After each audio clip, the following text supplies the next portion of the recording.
देश दुनिया से जुड़ी खबरों और अहम दीनी पैगामात को देखने के लिए हमारा यूट्यूब चैनल फिक्र खबर टीवी सब्सक्राइब करें और बेल आइकन पर क्लिक करना भी न भूलें ताकि हमारी हर नई वीडियो बर वक्त आप तक पहुंचे।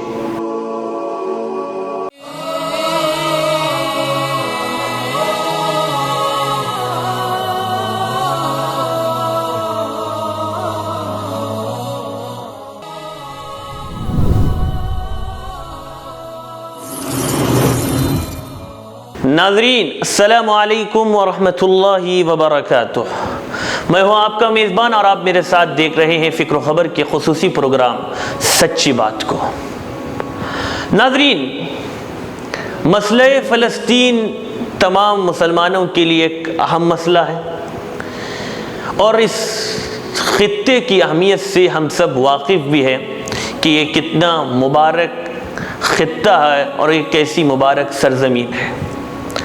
और इस वक्त ये मसला तारीख़ के इंतहाई नाजुक दौर से गुज़र रहा है, बल्कि देखा जाए तो गुज़िश्ता 100 साल के दौरान फ़लस्तीनी कौम के ख़ात्मे के लिए इंतहाई वसी पैमाने पर कोशिशें की जा चुकी हैं।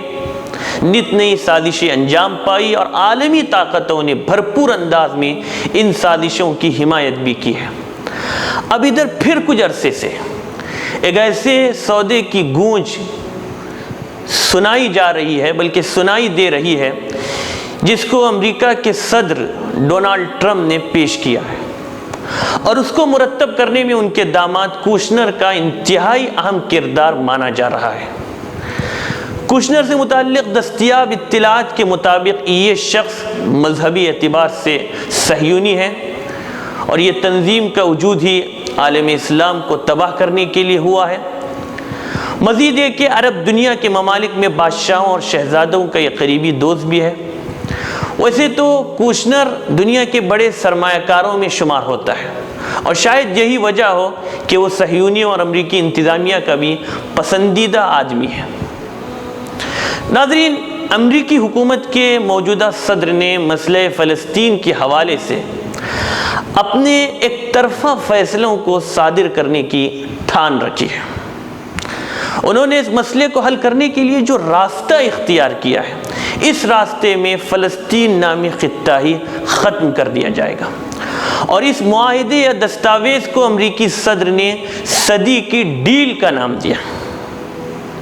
अमरीकी सदर के दामाद ने इसके हवाले से सऊदी अरब, मिस्र और इसराइल समेत मुख्तलिफ ममालिक के दौरे किए और उस मंसूबे के हवाले से जो कुछ मंजर आम पर आ रहा है उसके खद्दोखाल कुछ यूँ लगते हैं। नंबर 1, अल-कुद्स को इसराइली दारुल हुकूमत के तौर पर कबूल किया जाएगा और किसी भी हुकूमत को मुस्तक़बिल में इस मसले पर किसी भी किस्म की गुफ्तगू का हक़ हासिल नहीं होगा। नंबर 2, अल-कुद्स से तकरीबन 6 या 7 किलोमीटर के फासले पर फ़लस्तीन का नया दारुल हुकूमत कायम किया जाएगा।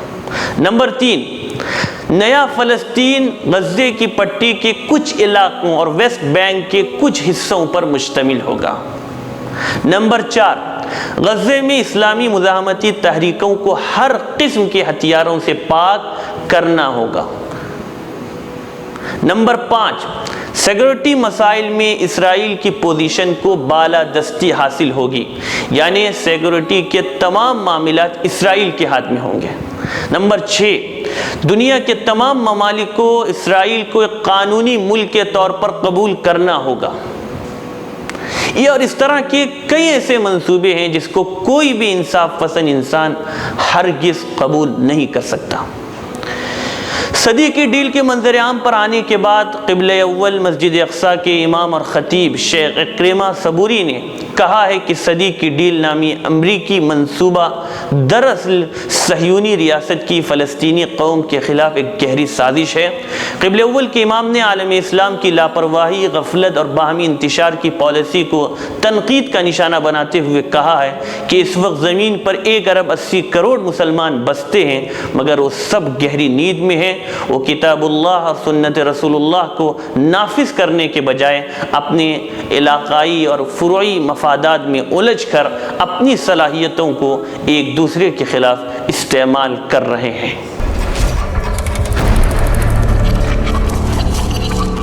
ناظرین، استقبال ہے سچی بات میں۔